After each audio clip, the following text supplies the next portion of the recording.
Happy Valentine's Day. I will give just a few minutes for other folks to jump on, and then we'll get started.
Hey, Tricia.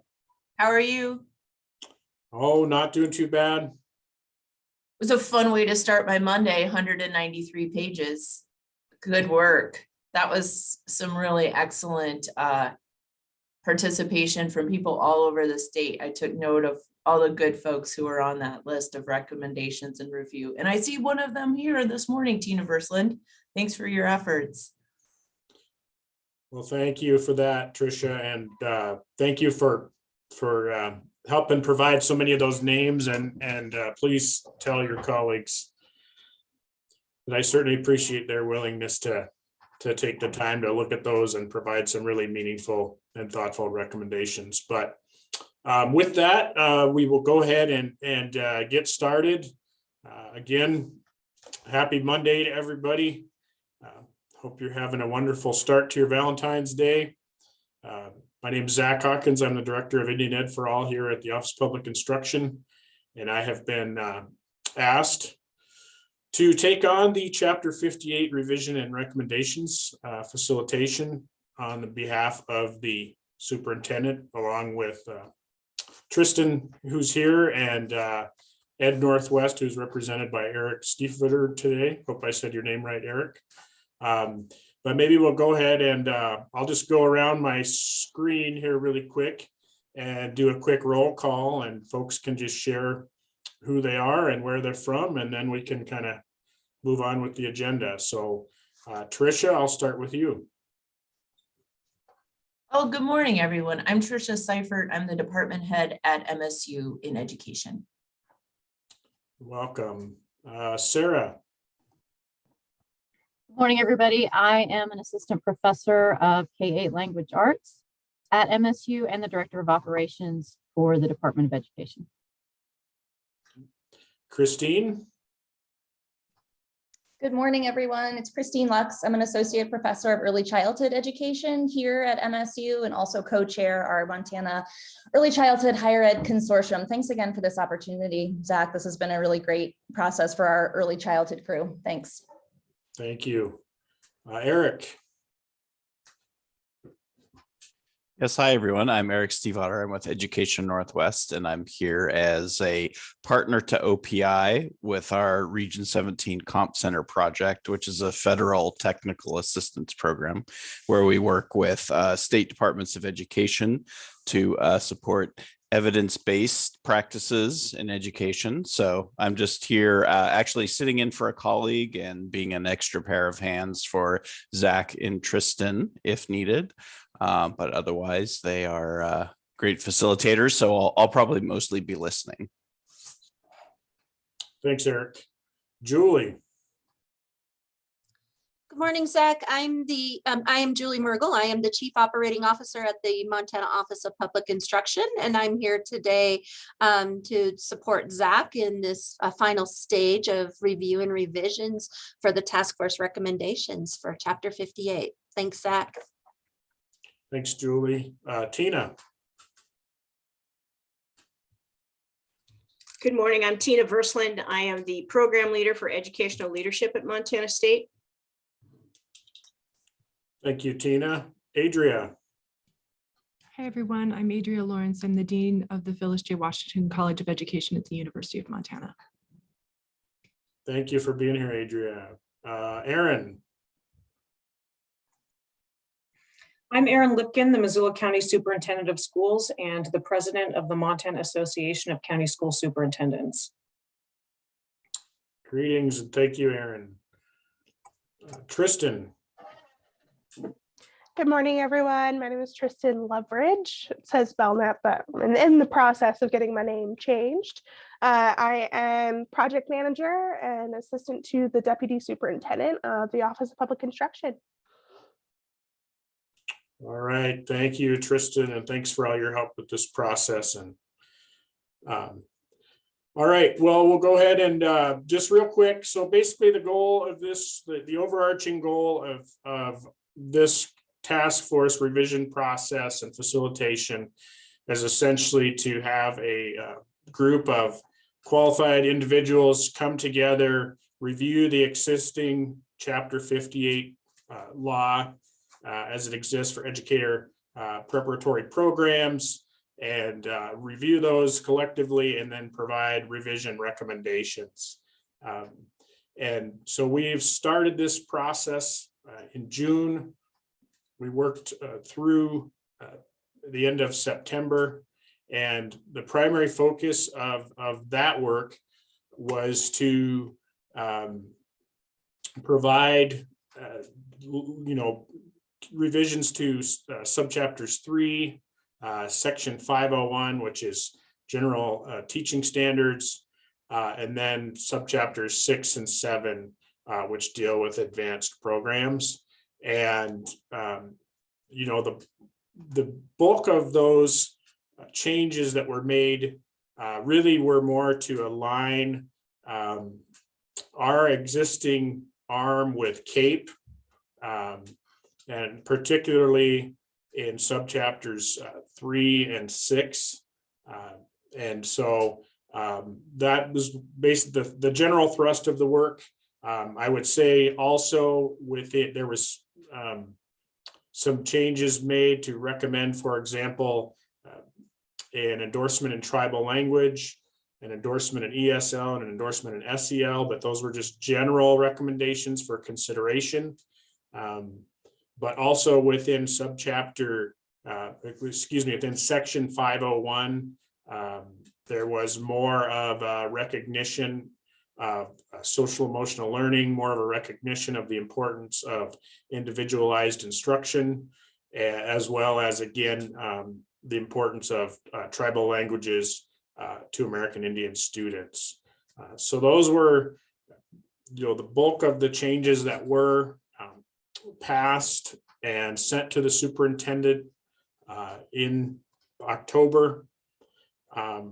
But due to the fact that this task force was got off to a slow start, I guess I would say, we did not get to the endorsement areas in subchapter 5, as well as the advanced programs in subchapters 6 and 7.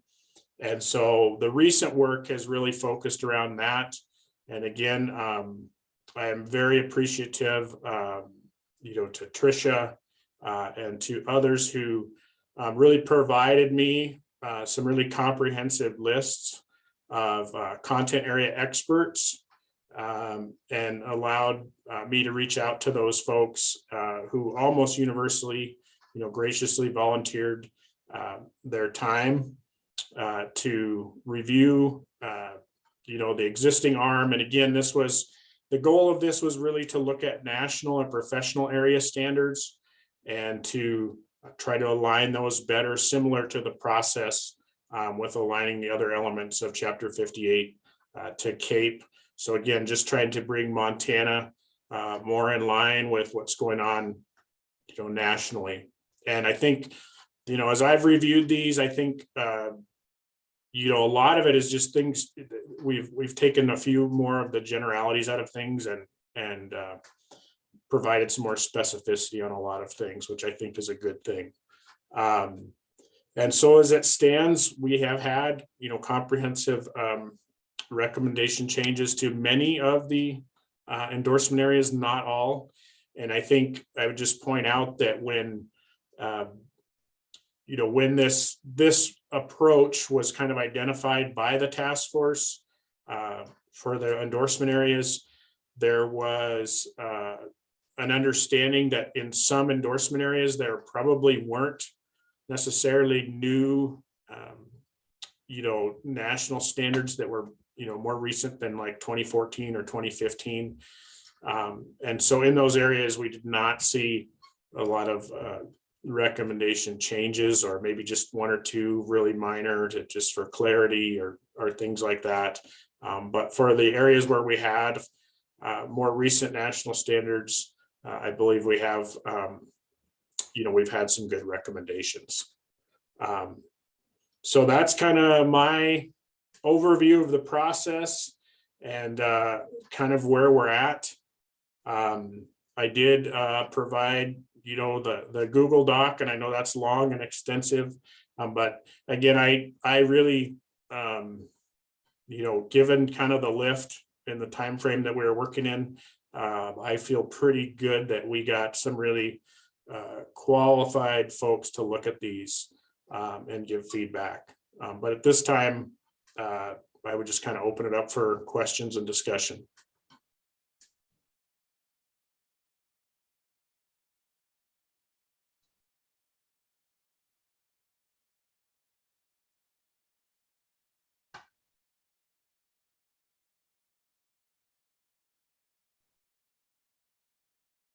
Oh, Tricia.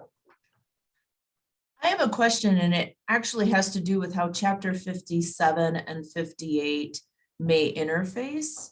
And the question has to do with a proposed change in 57 around a student portfolio as a means for demonstrating content knowledge. And in Chapter 57, the recommendation doesn't define what constitutes a student portfolio or what the criteria will be used to assess the quality of said portfolio. And so it made me wonder, should those definitions and more expansive criteria be outlined in Chapter 58? And if so, how will those be developed? Because they feel like they have to go hand in hand. And yet we haven't discussed this recommendation from 57 as we're revising 58.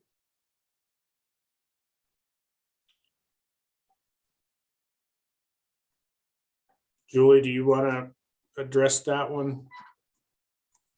Hi, Tricia. It's Julie. So yes, it's true that in Chapter 57, there was recommendations brought forward to consider multiple pathways, if you will, beyond the praxis to demonstrate competency. And so there were two additional pathways introduced, one being a GPA of 3.0 for coursework that a student would need to complete as part of their programming. So it's not all of their coursework for their undergraduate, but rather any coursework that would be required to complete the teacher prep component and the endorsements, if you will. And then the second piece was around a student portfolio. Both of those pieces are currently being recommended to be part of the university recommendation. So it would be the school officials at the preparation programs who would recommend if someone had demonstrated the learning outcomes that were needed, right, for their coursework or demonstration of their understanding and knowledge. So that could be both content and could be pedagogical. And so it remains pretty open right now because the thinking was to allow the EPPs to determine with their programming how they would structure that student portfolio to gather that evidence. So rather than a GPA, how would you use a student portfolio? What evidence would you expect in there? So I think your question is a really good one. And so what does that mean in terms of over here in chapter 58? I think the question becomes, like in here, I think within your particular rules, Tricia, you guys are talking about what those are, right? Like, what do you expect them to know? What do you expect them to know in the endorsements area as well? So I think that it's about how you demonstrate that, just like the MAC isn't necessarily outlined here in chapter 58, right? So the question becomes, if you look through it all, do you feel like you've captured, if you will, what are the expectations for content and pedagogical in both the initial standards, if you will, and the advanced, because both would apply?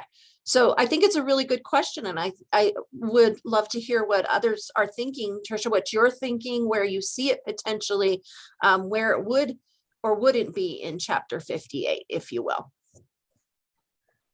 I guess I bring it up because I have long appreciated the MAC and with some possible revisions. So I really find the movement to a 3.0 and including for our elementary candidates, their pedagogical knowledge is showing, because that's really the content of the elementary education degree. It's like, how do you teach numeracy and literacy, for example?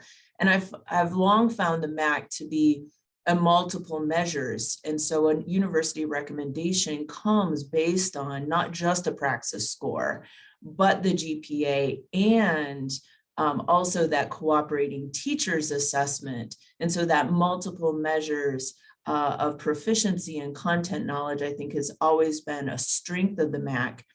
And within that, it's known to all of the EPPs and can be applied consistently across. And it's within that notion of consistency that I guess I have the greatest just lack of clarity, right? Like a student portfolio at MSU might look like X, and what constitutes a student portfolio at another EPP might be Y. And I'm wondering if the intention is for that plausible variation, or if we're looking to develop what is the consistency around this additional demonstration or alternative demonstration of content knowledge outside of what the MAC provides. And that's really what I'd love to hear sort of from this group, and what the thinking was in putting forward the student portfolio as an alternative option for content knowledge within chapter 57. So Tricia, I just want to answer that really quick, right? Is that I think it's an and situation. It's not an or, right? Because the MAC is only in state. And these other multiple pathways are meant for both in-state and out-of-state candidates. So I say that it's pretty broad because we can't really define, right, what that might look like across the country, right? But it's rather saying, do you sign off as an individual? Does that leave room for the partnership around our Montana 10 EPPs who do work very collaboratively together to say in-state, potentially, do you all want to kind of define what that might look like from one of the universities to the next? I think that there would be room for that, and it would be up to you all to do that. It's meant to be broad because it's meant to include both in-state and out-of-state. So I almost think it's an and situation, you know, in some ways. There's the opportunity there if the universities or the EPPs wanted to do that.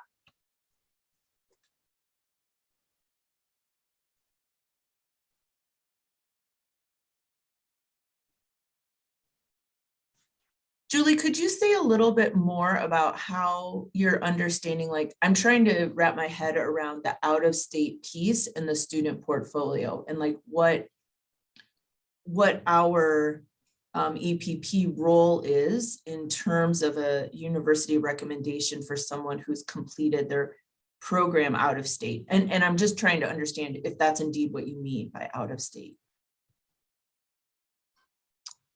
So currently, Tricia, right, like in terms of like praxis scores, all out-of-state candidates have to submit praxis scores. We don't actually receive praxis scores from in-state candidates. Sometimes if they do submit them to the OPI, but it's the EPPs who verify that through the university recommendation.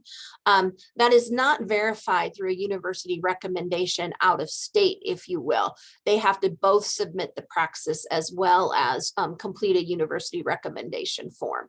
So the idea is that it's not just extending multiple pathways to just in-state folks, but rather to any candidate that applies for certification in the state of Montana. So the idea is that if we were to expand that multiple pathways, they wanted to have folks to be able to submit more than just the praxis, which is pretty heavily content, right? But to be able to show that across, if you will, any candidate who applies. And so that's why, like, right, the MAC isn't only for internal candidates. It does not apply to external candidates. And so there's an approach there to try to be sure that every candidate that applies for licensure in Montana, regardless, has multiple pathways to demonstrate that knowledge and those skills.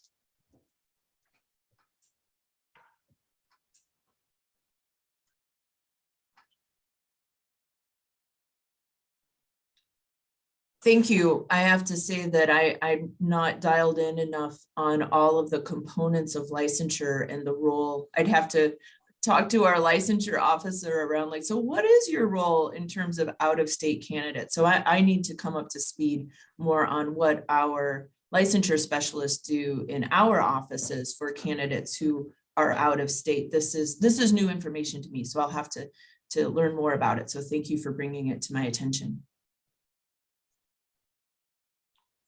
Thank you for your comments and questions, Tricia. Are there others that have questions, comments related to Chapter 58 and the proposed revisions and endorsement areas? Zach, this is Adria. Could you speak to what the process is going to look like from here on out? Sure. So we will be bringing the endorsement area recommendations to the task force on Wednesday. And, you know, at that point, it will be up to them to decide whether they would like to move forward with these or not move forward with them, as far as, you know, recommending that they go to the superintendent. I will be meeting with the superintendent, as will Julie, this afternoon on the preliminary recommendations that were made through the end of September, and then on Wednesday, providing her an update on the recommendations of the task force with regard to the specific endorsement areas. And then at that point, it's really up to the superintendent as far as what she would like to move forward to the Board of Public Ed, and what, you know, she would, you know, that's within the way the law is written. That's at her discretion. To my knowledge, Julie can correct me. if I'm wrong, she did accept all the recommendation revisions in chapter 57. But basically, once she makes that determination, she will move those forward to the Board of Public Ed on March 10th. Thank you, Zach. You're welcome. Thank you for your question, and thank you also for your assistance in this process.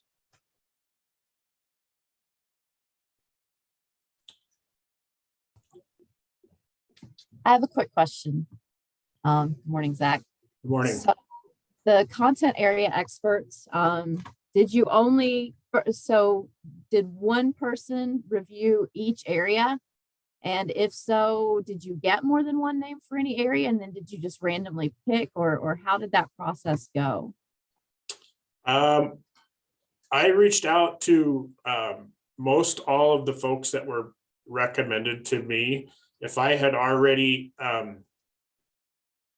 asked, if I'd already asked someone to do a certain area, and they, had accepted that, and then, if it was several days or a week later, I got another name, I didn't necessarily reach out to those folks at that point, given the timeline that we were under. I did have some situations where, folks asked me like, well, I'd like to coordinate with so-and-so at such and such campus. And I just kind of left that part up to them in terms of, coordinating that. And I know, for example, Christine is on the call. I believe she worked with Nancy Redbird at Western on the early childhood endorsement area stuff.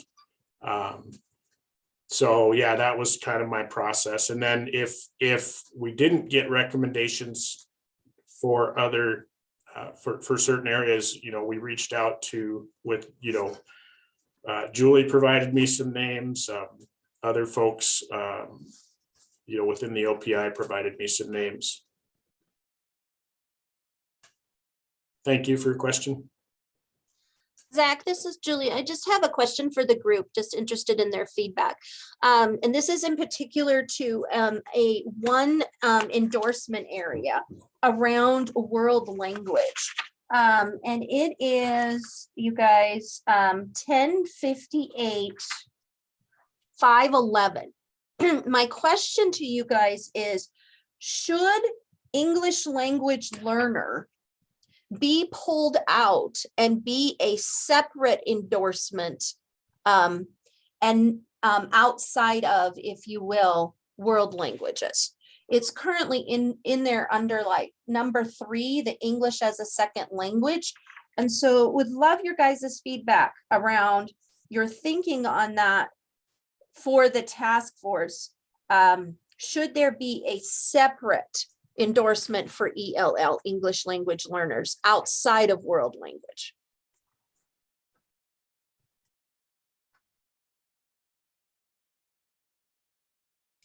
Well, I would like to talk to a couple of our key faculty here at UM.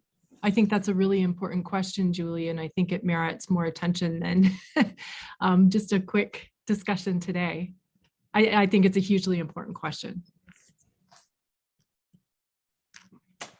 I agree with Adria, but I will say that there are separate frameworks for and standards for teachers of English language learners. And so, I think that needs to be considered. But absolutely, we need more than just the voices on this call, because although I was an endorsed English as a second language teacher, I wouldn't consider myself an expert in that. And there are folks we need to tap to confirm, which is my initial thought is absolutely we do need to separate that out. But I want more feedback on that from the folks that truly know. The reason I ask you guys is in chapter 57, in certification, we do offer an endorsement for ELL, called ELL, if you will. That's why I'm asking you guys. That's already built in the system. So Julie, are you looking to make it consistent? I think so, Adria. I think that's a question. That's why I was just asking this group around your feedback or thoughts on what you think about that and what you would do, and why. I'm just sharing with you kind of the rationale behind the thought. Because it is very different, as Sarah is mentioning around, it is a separate framework. It's not a world language, if you will, and it is a separate endorsement from world language. Mhm. And it is not called ESL, if you will. Mhm. Well, I think it gets complicated in the Montana context with tribal languages, which is why I would like to talk to some of our faculty, because those are first languages here. And it feels weird to teach it or to treat it as, a second language for kids who grow up speaking, say, Salish or, another tribal language. So that's the reason I would like to talk to. There are political implications for this that express not just one's approach to language learning, but also, there are sovereignty issues that can be raised and that kind of a thing. So I would like to tread a little bit carefully around this. Do you guys offer an endorsement in ELL at any of your programs?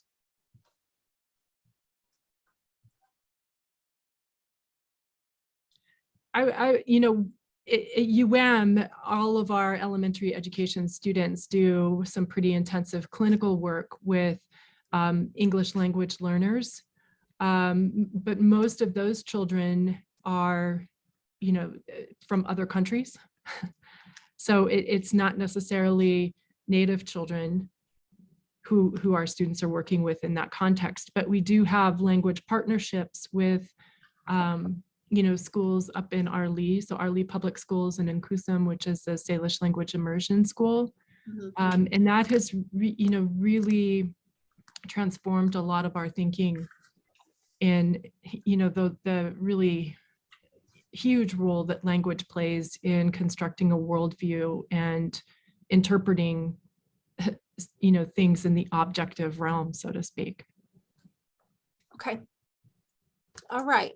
Does that make sense to you? Adria, yeah, it does. I mean, I totally understand what you're saying. And I also get what you're saying when you're talking about students whose have tribal influence. And so there's a component around the academic language that's used in English. And they are considered, right, English language learners, but some of the pieces around that. Yeah, I do get that. One other question, Zach, if I can, sorry, you guys. So that's it. That's good to know. Tina?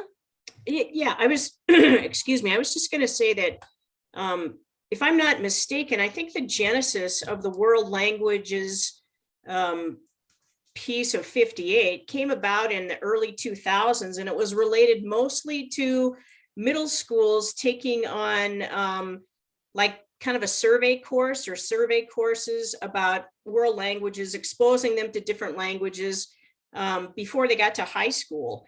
And if that's still the direction or the intention of that piece of chapter 58, then it does seem that the ELL would not be well placed there, because there are two different goals for that. And one is just the world languages that I recall was just mostly exposure. And I say that because I was a principal at a middle school during that time when that all came about, like I said, the early 2000s or so. And so it sounds like those are two distinct things to me.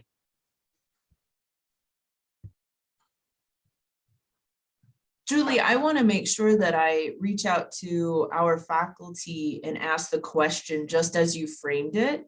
If I could invite you to put in the chat exactly what the nature of the question is. I want to reach out to Dr. Ioana Carjuza, who I know has worked closely with the Office of Public Instruction around English language learning, particularly among our Native students. And separately also ask Dr. Galen Brokaw, who heads up our world languages area, because I feel like both of their perspectives are really central to answering this question and providing you with the feedback and guidance that I think you sought in asking it this morning. Thanks, Tricia. And I just wanted to make a quick note that Dr. Brokaw was also did assist us in the world languages, and I did have a conversation with those folks around Indigenous languages, but part of that was more understanding that distinction between the class 5 and the class 7 licensure, and that piece. Tricia, I'm just typing it in the chat for you. Thank I have you. one more other question for you guys, and it's kind of similar in nature, if you don't mind, feedback from this group. And so this is in relation to endorsement 1058-510, students with disabilities, P12. In chapter 57, that is called special education.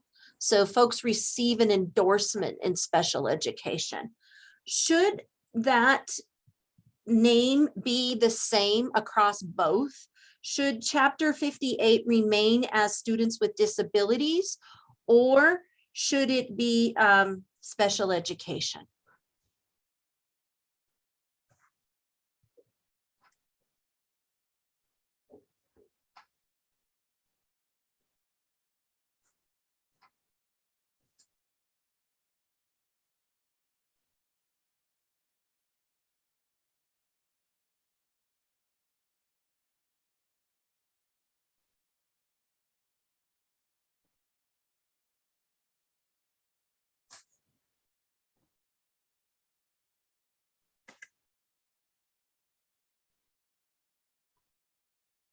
I just ask you guys because when they get a certificate, it says they have an endorsement in special ed.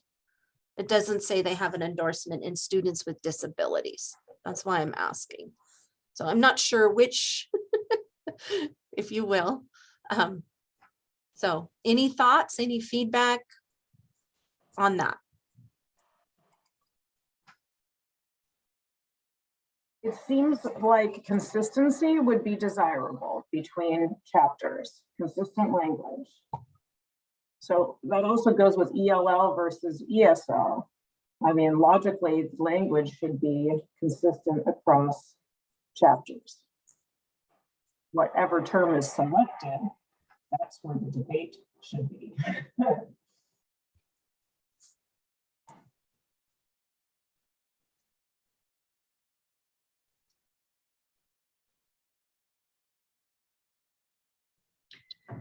It seems linguistically odd to say that you'd have an endorsement in a certain kind of student, right? And so to be consistent not only across chapters, but in consistency throughout the entire types of endorsements, we reference the educational focus. And so to say anything other than special education, and I don't know that I think that's the most inclusive term in today's language, but certainly that is, I think, preferred than singling out a type of student. That seems very odd. Agreed.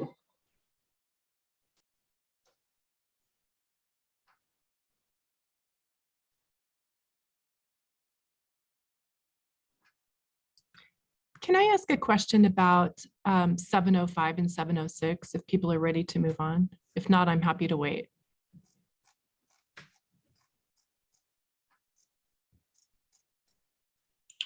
I think you're good to ask a question on that, Adria. Okay, thanks, Zach. I'm curious. It looks like there are no changes recommended, and I thought we had previously discussed incorporating the NELP standards into those areas. Perhaps I know I wasn't part of a conversation on the task force itself, but I would like to just put that back on the table, and maybe Tina, I saw your name on there. Maybe there's the rationale for not recommending changes.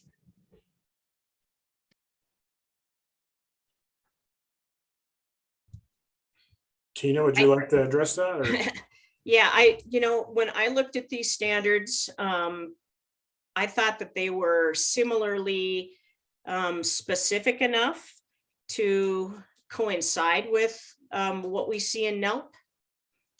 And I prefer them much over the ultra unspecific ones that we had before. I think these provide a lot better directions to programs about specifically the kinds of outcomes that we should be focused on relative to our candidates completing.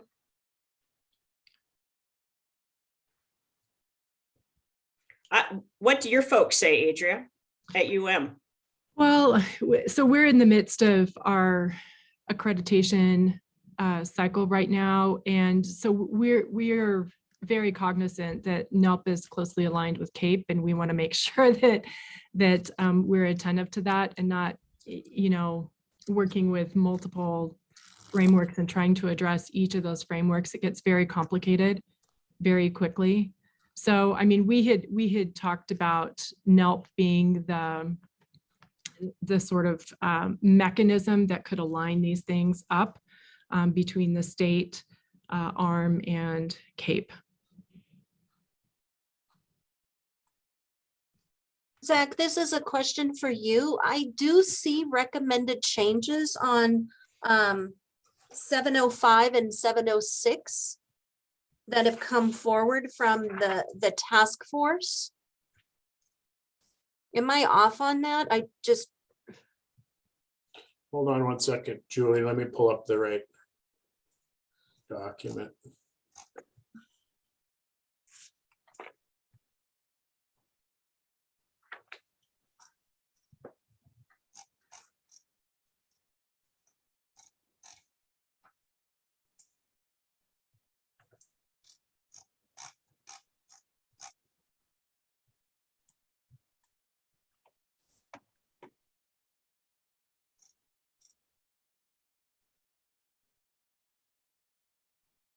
I see a change to 705B, but it's just includes the words well-being. Same thing with C, D, E, and F. So basically minor changes that include language about personal well-being.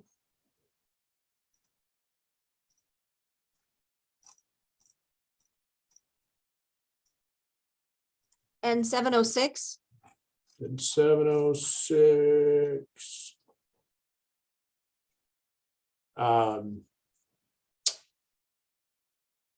Yep, some changes to item 1.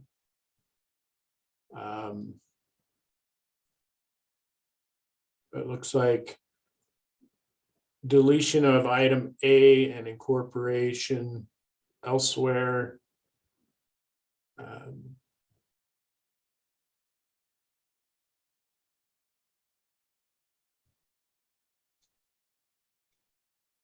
And yeah, there's some change, basically changes to align better with CAPE, it looks like. Yeah. And again, well-being. It does appear that there were some recommended changes in that task force outside the endorsement tracker as well. So I guess it'll be something for so Tina, you were the one who reviewed those?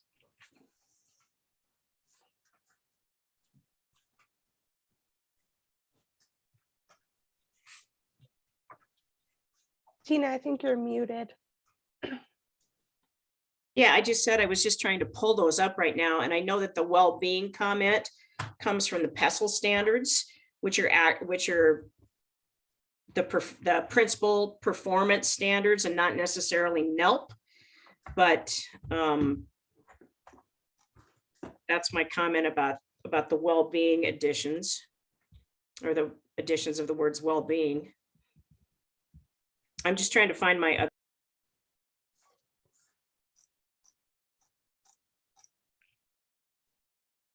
Okay, thanks, guys.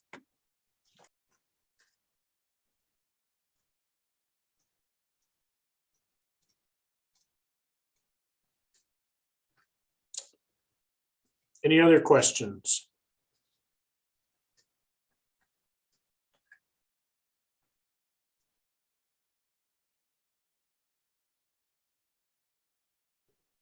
So Zach, I have a question just in terms of the process from this point forward. There were a couple points in which we sort of have identified places for further comment and reaching out to our own colleagues around the ELL and world languages and some other pieces. How do we get feedback back to you and to this group? Like, what's the timeline moving forward and how do we continue to engage?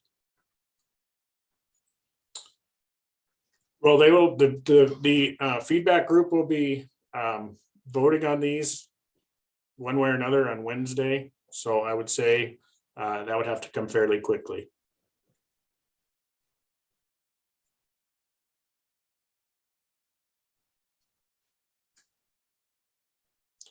And if I said, did I say, I meant task force if I said feedback group. I do think, Tricia, like if you could just email any recommendations or discussion that you had to Zach and I, we can make sure that those get incorporated and shown to the task force. Thanks, and that's what we'll do. We'll email both of you and have you take that forward. Thank you. Perfect. Thank you.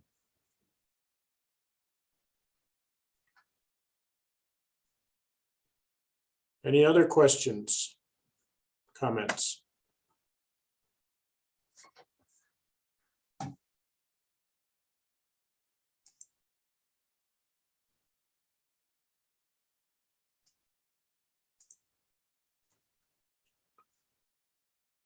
Okay, well, if there's nothing else, I would just say again, thanks everyone for participating in this process and for all your assistance and offering of your expertise. As Tristan said, you know, if there is things that come up that you'd like to share, shoot one of us or both of us an email. We'll be sure to pass that along to the task force. And otherwise, please enjoy the rest of your day. Thanks, everybody.